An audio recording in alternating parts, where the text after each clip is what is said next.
Salut, c'est Neisha, j'espère que vous allez bien. Aujourd'hui, si je fais cette vidéo, c'est pour vous présenter ce jeu No One Survived. Donc c'est un jeu de survie qui est sorti là récemment, le 14 janvier 2023. Donc concrètement, c'est un mélange entre Seven Day to Die et DayZ. Il est vraiment assez réaliste. Donc dans cette vidéo, pour vous le présenter, je vais faire ça en deux parties en vous montrant les points positifs et les points négatifs de ce jeu. Et après ça, je vous dirai ce que personnellement j'en ai pensé. Allez, c'est parti!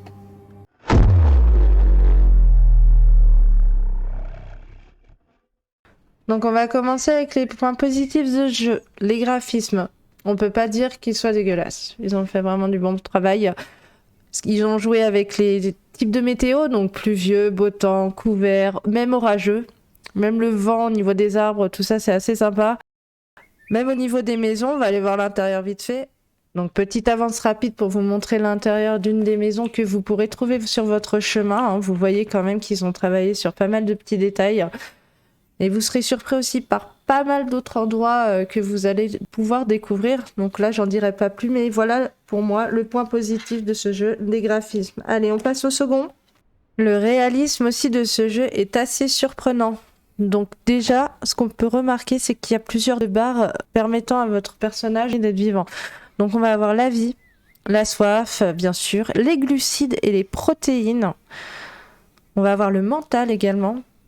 La force physique, et oui, on peut pas donner des coups de hache comme ça, se battre contre n'importe quoi jusqu'à l'infini, c'est pas possible. Donc ils ont quand même fait un petit rapprochement par rapport à ça et je trouve ça vraiment sympa. Donc l'hygiène et également les anticorps viraux. Donc ensuite, ce qu'on peut voir par rapport au réalisme, c'est qu'on peut courir, mais pas trop longtemps non plus. Dans notre sac, on a un poids maximal, on peut pas porter jusqu'à l'infini, sinon ce serait trop facile. Enfin bref, on va avoir vraiment pas mal de petites choses qui vont faire que le réalisme du jeu est vraiment là, quoi.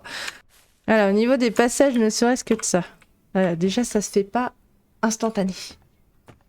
Ça prend quand même du temps.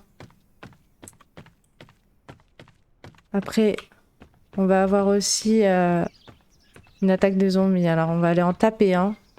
Donc, attaque de zombies. Et ça prend du temps, hein. Je peux pas... Ça tape pas direct. J'ai quand même une petite latence à côté. Puis si je me fais toucher, je ne peux pas attaquer en même temps. Donc c'est quand même assez sympa. Et les zombies ont assez de vie, hein. On peut pas les tuer comme ça aussi. Donc là, vous voyez, par exemple, là, j'ai un saignement. Donc si je n'ai pas ça, c'est pareil, bah, je vais mourir. Donc le réalisme est vraiment là. Ils peuvent transmettre un virus si on n'a pas d'antibiotiques, et bah on meurt. Si on ne mange pas assez, ben on meurt. On boit pas assez, on meurt. Enfin bref. Voilà pour le réalisme. Allez, on passe à la troisième point positif maintenant.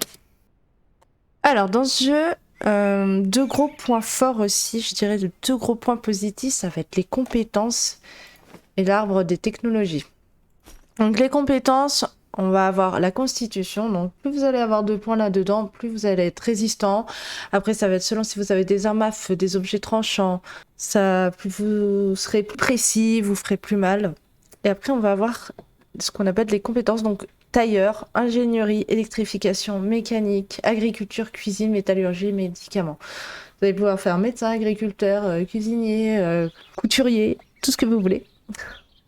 Mais bref, sans ces points de compétence, ceux-là, ils sont très précieux. Pourquoi? Parce que si vous n'avez pas les points que l'on demande pour acquérir une technologie, par exemple, on va prendre celle-ci, hein, tout simplement. Pour l'équipement pharmaceutique, il faut qu'on ait 4 en ingénierie et 4 en médicaments. Plus des compos, mais qu'on ne va pas voir maintenant pour éviter de tout montrer.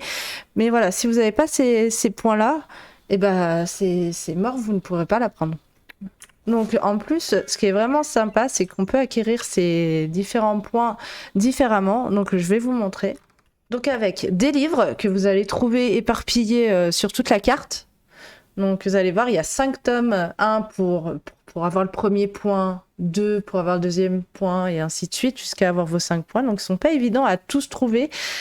Et en plus, ils ont une durabilité. C'est-à-dire que si vous jouez à plusieurs, c'est pas évident que vous puissiez utiliser un livre pour que tout le monde ait un en compétence en ingénierie. Ensuite, vous pouvez aussi monter ça, par exemple, la cuisine. Je pense l'exemple que c'est le plus simple. Vous pouvez également gagner des points de compétence en allant sur un feu de camp et en essayant de cuisiner. Voilà.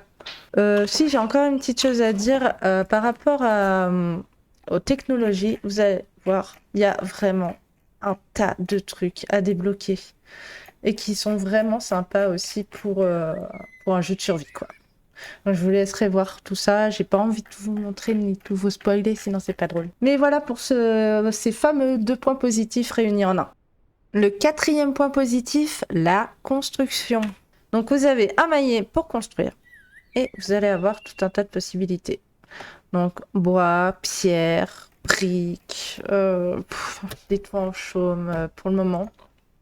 Donc voilà, donc après vous allez avoir tout ce qu'il y a à l'intérieur de votre maison, quelques meubles et également des murs défensifs, des pics en bois pour vous défendre un petit peu si vous en avez besoin. Enfin voilà, je vais pas tout vous montrer non plus, mais de toute façon là je pense que vous avez déjà tout vu. Donc voilà pour la construction, je vais en reparler après. Ça c'était le 4e point positif, on va passer au 5e. Alors, la dernière grosse partie en point positif qu'on va aborder, ça va être la fameuse horde de Z qui vient tous les 7 jours, comme dans 7 Days to Die.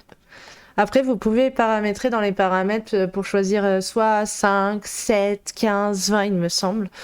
Donc c'est assez sympa, quoi. Si vous en voulez pas forcément toutes les semaines, ou alors vous en voulez plus, ce sera votre sauce. Et voilà, voilà. Du coup, eh ben, on va passer au point négatif. Allez, let's go.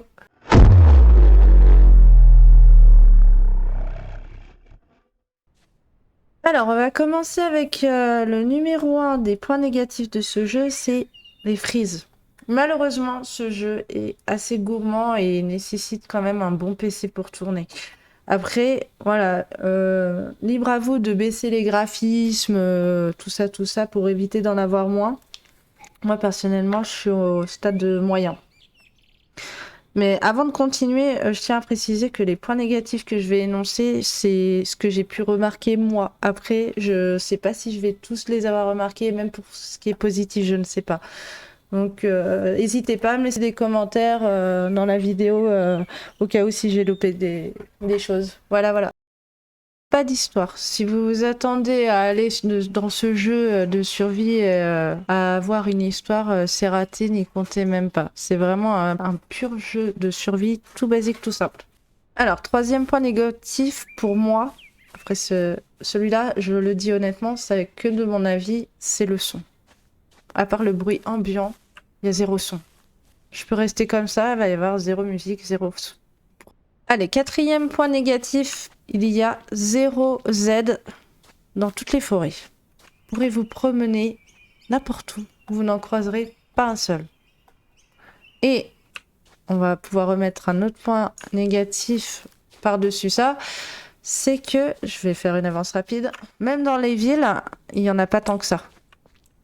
On se promène, on va dans les maisons, il n'y en a pas tant que ça. Vous voyez, là, les seuls qu'il va y avoir, par exemple, autour de ces 5-6 maisons, ça va être 1, 2, 3, 4, 5, 6, 7, 8 zombies, à peu près. On arrondit à 10. Pour moi, ça, c'est un peu un gros point noir, parce qu'on a tendance à peut-être pour certains, à vite s'ennuyer. Alors, le dernier point négatif pour ma part, que je vais énoncer dans cette vidéo, ça va être le mode construit, qui, pourtant, j'avais dit auparavant était un point positif, mais que s'est avéré aussi un point négatif. Donc alors pourquoi? Tout simplement, imaginons je veux faire une maison simple. Donc, voilà, je vais poser. Et vous voyez, en fait, les raccords, des fois, ils vont pas se faire automatiquement. Donc ça va être vraiment très chiant. Donc voilà, j'en pose une deuxième pour que vous compreniez. Voilà, et vous voyez, il y a un écart, je peux rien faire de plus, quoi. Faut que je trouve l'angle qui permettra que les deux fondations s'accordent. Ensuite, d'autres petits points noirs, c'est que si on veut poser des murs, et ben si je veux mettre un mur comme ça, je peux pas. Il va falloir que je mette des fameuses poutres. Après, attention, hein, c'est réaliste dans le sens où faut des poutres pour porter les murs, tout ça, quoi, mais... Enfin, voilà, vous allez pouvoir le voir. Je vais pas tout énoncer dans les problèmes de construction ce qu'il y a parce que sinon on n'a pas fini. Mais je pense que ça va être un problème qui va être résolu, hein, en espérant. Donc voilà. Et du coup, bah, je vais terminer par vous dire personnellement moi, ce que j'ai pensé de ce jeu. J'ai joué un peu plus de 30 voire 40 heures. Moi, personnellement, j'ai bien aimé. Hormis les petits frises, faut aimer Farm. La construction, on se fait quand même plaisir dessus. L'exploration, il y a pas mal d'endroits divers et variés. Au niveau du climat, météo, c'est pareil, ils ont pensé à tout. Non, franchement, c'est vraiment sympa. Puis la difficulté, attention, hein, faut quand même se méfier, la difficulté des aides, parce que c'est pas en un coup de vache qu'on les tue. Et même la horde, hein, les hordes, elles surprennent quand même. Hein. Il n'y a qu'une vague, mais attention. Bah voilà, j'espère que la vidéo sur ce jeu, bah, que vous l'avez apprécié. Hein. C'est assez compliqué de présenter des jeux, moi je trouve personnellement. Et voilà, sur ce, si vous avez aimé, n'hésitez pas à mettre un petit pouce et à me laisser des commentaires pour me dire ce que j'ai amélioré, ce que vous avez aimé. C'est toujours bon d'avoir des avis constructifs venant d'ailleurs. Voilà, sur ce, allez, ciao ciao, à plus!